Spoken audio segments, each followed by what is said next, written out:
ನಮಸ್ಕಾರ ಕನ್ನಡಿಗರೇ, ಎಲ್ಲರಿಗೂ ನನ್ನ ಪ್ರೀತಿಯ ಯೂಟ್ಯೂಬ್ ಚಾನಲ್ ಯೂಟ್ಯೂಬ್ ಚಾನಲ್ಗೆ ಪ್ರೀತಿಯ ಸ್ವಾಗತ. ನಾನಿವತ್ತು ತಂದಿರೋ ಚಿತ್ರ ಕನ್ನಡ ಚಿತ್ರರಂಗ ಎಂದೂ ಮರೆಯಲಾಗದಂಥ ಒಂದು ಚಿತ್ರರತ್ನ. ಯಾವುದು ಆ ಚಿತ್ರ? ನಮ್ಮೆಲ್ಲರ ಪ್ರೀತಿಯ ಆರಾಧ್ಯ ದೈವ ಪದ್ಮಭೂಷಣ, ಕರ್ನಾಟಕ ರತ್ನ, ದಾದಾ ಸಾಹೇಬ್ ಫಾಲ್ಕೆ ಪ್ರಶಸ್ತಿ ಪುರಸ್ಕೃತರಾದಂಥ ನಮ್ಮ ಪ್ರೀತಿಯ ಆರಾಧ್ಯ ದೈವ ಅಣ್ಣವರ ಅಭಿನಯದ 150ನೇ ಚಿತ್ರ ಗಂಧದ ಗುಡಿ.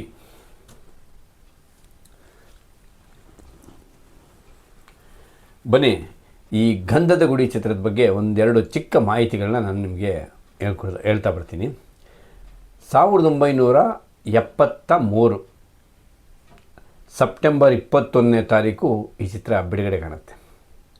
ಬೆಂಗಳೂರಿನ ಸ್ಟೇಟ್, ನವರಂಗ್, ಗೀತಾಂಜಲಿ, ಉಮಾ, ಶಾಂತಿ, ಆದರ್ಶ ಹೀಗೆ ಹಲವಾರು ಚಿತ್ರಮಂದಿರಗಳಲ್ಲಿ ಬಿಡುಗಡೆ ಆಗುತ್ತೆ.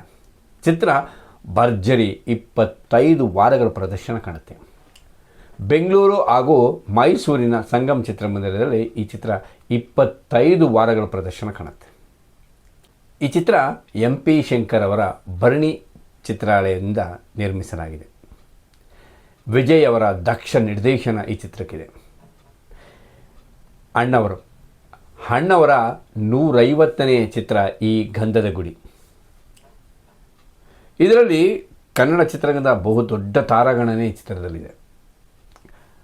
ಅಣ್ಣವರ ನಾಯಕಿಯಾಗಿ ಕಲ್ಪನವರು, ಮತ್ತು ಬಾಲಕೃಷ್ಣ, ನರಸಿಂಹರಾಜ್ ಅವರು, MP ಶಂಕರ್ ಅವರು, ಟೈಗರ್ ಪ್ರಭಾಕರ್ ಅವರು, ಸಂಪತ್ ಅವರು, ತೂಗುಬಿ ಶ್ರೀನಿವಾಸ್ ಅವರು, ಇವರೆಲ್ಲರ ಜೊತೆ ವಿಷ್ಣುವರ್ಧನ್ ಅವರು. ಕನ್ನಡ ಚಿತ್ರರಂಗದ ಬಹುದೊಡ್ಡ ತಾರಾಗಣದ ಮಲ್ಟಿ ಸ್ಟಾರ್ ಸಿನಿಮಾ ಅಂದರೆ ಇದು ಅಂತ ಹೇಳ್ಬೋದು ನಾವು. ಇನ್ನು ಈ ಚಿತ್ರ ಇಡೀ ಭಾರತದಲ್ಲೇ ಮೊಟ್ಟ ಮೊದಲ ಬಾರಿಗೆ ಒಂದು ಈ ಅರಣ್ಯ ಪ್ರದೇಶದ ಬಗ್ಗೆ ಹಾಗೂ ಈ ಪರಿಸರ, ಈ ಕಾಡು ಪ್ರಾಣಿಗಳ ಬಗ್ಗೆ ಬಂದಂಥ ಭಾರತದ ಮೊಟ್ಟ ಮೊದಲ ಚಿತ್ರ ಗಂಧದ ಗುಡಿ.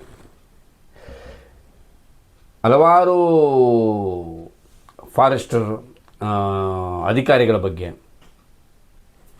ಮತ್ತು ಹಲವಾರು ಪ್ರಾಣಿ ಪಕ್ಷಿಗಳ ಬಗ್ಗೆ, ನಮ್ಮ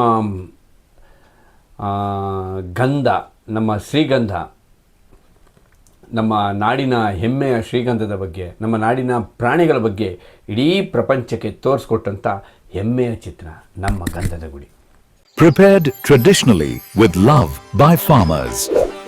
Directly from farmers, straight to your home. ಈ ಚಿತ್ರದ ಕತೆ MD ಸುಂದರ್ ಅವ್ರದ್ದು.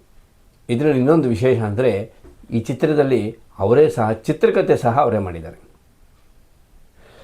ಸಂಭಾಷಣೆಗಳು, ಹಾಡುಗಳು ಸಾಹಿತ್ಯ ರತ್ನ ಚಿ.ಉ. ಶಂಕರ್ ಅವರಾಗಿದ್ದರೆ, ಈ ಚಿತ್ರದ ಸಂಗೀತ ನಿರ್ದೇಶಕರು ರಾಜನ್ ನಾಗೇಂದ್ರ. ಈ ಚಿತ್ರದ ಹಾಡುಗಳ ಬಗ್ಗೆ ನಾನು ನಿಮ್ಗೆ ಹೇಳೋಂಗೇ ಇಲ್ಲ ಬಿಡಿ. ಒಂದು ಎಲ್ಲೂ ಹೋಗಲ್ಲ ಮಾಮ ಎಲ್ಲೂ ಹೋಗಲ್ಲ ಅಂತ ಒಂದು ಹಾಡಾದರೆ, ಇನ್ನೊಂದು ಅರೆರೆ ಗಿಲಿರಾಮ ಪಂಚರಂಗೀರಾಮ ಅಂತ ಹಾಡಾದರೆ, ಇನ್ನೊಂದು ನಮ್ಮ ರಾಜ್ಯದ ರಾಜ್ಯಗೀತೆ ಕನ್ನಡ ನುಡಿ. ನಾವು ಚಿಕ್ಕ ಹುಡುಗರಿದ್ದಾಗ ಎಲ್ಲೇ ಕನ್ನಡದ ಕಾರ್ಯಕ್ರಮ ನಡೀಲಿ, ರಾಜ್ಯೋತ್ಸವ ನಡೀಲಿ, ಏನೇ ನಡೀಲಿ ಅಲ್ಲಿ ಈ ಹಾಡುಗಳು ಆಡ್ತಿತ್ತು. ಇದೇ ಅಗ್ರಗಣ್ಯ ಹಾಡುಗಳು. ನಿಮಗೆ ಆರ್ಕೆಸ್ಟ್ರಾ ಏನಾರು ಆರಂಭ ಆಯಿತು ಅಂದರೆ ಮೊದಲ ಹಾಡೇ ನಿಮಗೆ ಗಂಧದ ಗುಡಿ. ಆ ಥರ ಈ ಹಾಡು ಪ್ರಭಾವ ಬೀರಿತ್ತು. ಮತ್ತು ಈ ಹಾಡು ನಮಗೂ ಈಗಲೂ ಸಹ ಈ ಹಾಡು ನಾವು ರಾಜ್ಯೋತ್ಸವ ಕಾರ್ಯಕ್ರಮ ಮಾಡಿದ್ರೆ ಈ ಹಾಡನ್ನೇ ನಾವು ಮೊದಲು ಹಾಕ್ತೀವಿ. ಎಲ್ಲ ಕನ್ನಡಿಗರಿಗೆ ಈ ಹಾಡು ಅಚ್ಚುಮೆಚ್ಚು. ಇಡೀ ಭಾರತೀಯ ಚಿತ್ರರಂಗದ ಇತಿಹಾಸದಲ್ಲೇ ಈ ಆನೆಗಳನ್ನ ಸೆರೆ ಹಿಡಿಯುವಂಥ ಗೆಡ್ಡ, ಈ ಆನೆಗಳನ್ನ ಸೆರೆ ಹಿಡಿದು ಗೆಡ್ಡ ಮಾಡಿ ಆನೆಗಳಿಗೆ ಒಂದು ಕಡೆ ಸೇರಿಸಿ ಹಿಡಿಯುವಂಥ ಒಂದು ನಿಮಗೆ ಕೆಲಸ ಇದೆಯಲ್ಲ, ಆ ದೃಶ್ಯಗಳನ್ನ ಅದನ್ನೆಲ್ಲ ನಿರ್ದೇಶಕರು ಅಚ್ಚುಕಟ್ಟಾಗಿ ಈ ಚಿತ್ರದಲ್ಲಿ ತೋರಿಸ್ಕೊಟ್ಟಿದ್ದಾರೆ. ಇದು ಭಾರತೀಯ ಚಿತ್ರರಂಗದಲ್ಲಿ ಮೊದಲನೇ ಸಲ ಮಾಡಿದಂಥ ದೃಶ್ಯಗಳು. ಅಲ್ಲಿವರೆಗೂ ಯಾರೂ ಸಹ ಈ ಥರ ದೃಶ್ಯಗಳನ್ನೇ ಮಾಡಿಲ್ಲ. ಅದು ಬಿಡಿ, ದೃಶ್ಯಗಳು ಮಾಡೋದಲ್ಲ, ಯಾರೂ ಸಹ ಕಾಡು ಬಗ್ಗೆನೇ ಪಿಕ್ಚರ್ ಮಾಡಿಲ್ಲ ಅಲ್ಲಿವರೆಗೂ. ಈ ವನ್ಯಜೀವಿಗಳ ಸಂರಕ್ಷಣೆ ಬಗ್ಗೆ ಮತ್ತು ಪರಿಸರದ ಬಗ್ಗೆ ಕಾಡುಗಳ ಬಗ್ಗೆ ಯಾರೂ ಸಹ ಅಲ್ಲಿವರೆಗೂ ಚಿತ್ರಗಳನ್ನು ಮಾಡಿದ್ದಿಲ್ಲ.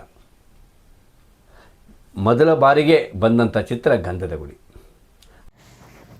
2/10/2025 ವಿಜಯದಶಮಿಯಂದು ಅದ್ದೂರಿಯಾಗಿ ಪ್ರಾರಂಭಗೊಳ್ತಾ ಇದೆ ಈಶಾ ದೋಸಾ ಪಾಯಿಂಟ್.